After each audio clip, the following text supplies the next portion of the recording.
মেসির সঙ্গে কি হয়েছিল মুখ খুললেন বেলিংহ্যাম।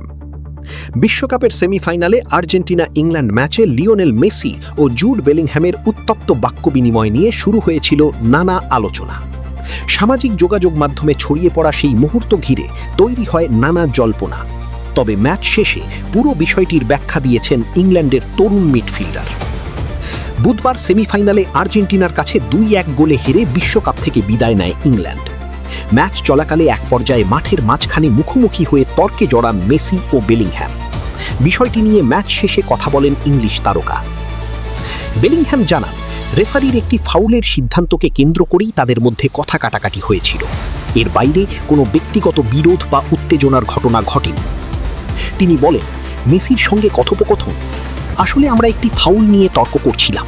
সবাই হয়তো এটাকে বড় ঘটনা বানাবে, কিন্তু সত্যি বলতে তেমন কিছুই হয়নি।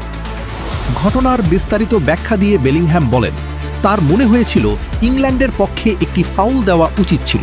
তখন মেসি পাল্টা জানতে চান তার ওপর হওয়া ফাউলের কি হবে। জবাবে বেলিংহ্যাম মজা করেই বলেন, মেসি যথেষ্ট শক্ত, তাই বিষয়টি সামলে নিতে পারবেন। ম্যাচে উত্তেজনাপূর্ণ মুহূর্ত তৈরি হলেও শেষ বাঁশির পর মেসির প্রশংসা করতে ভোলেননি ইংল্যান্ডের এই মিডফিল্ডার। তিনি বলেন, আমি হারা দলের একজন, তাই কষ্ট তো আছেই, কিন্তু বিশ্বের সেরাদের একজনের বিপক্ষে খেলতে পারাটা আমার জন্য গর্বের। সেমিফাইনাল থেকে বিদায় নেওয়ার হতাশাও লুকাননি বেলিংহ্যাম। তিনি বলেন, এটা সত্যিই হৃদয় ভাঙা। আমি সেই ইংল্যান্ডের দলের অংশ হতে চেয়েছিলাম যারা ইতিহাস করবে, কিন্তু আবারও সমর্থকদের হতাশ করলাম। এর জন্য আমি দুঃখিত।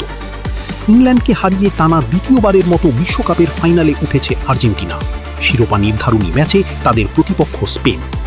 বিশ্বকাপের প্রতিটি গুরুত্বপূর্ণ আপডেট সবার আগে জানতে আমাদের সঙ্গেই থাকুন। ধন্যবাদ।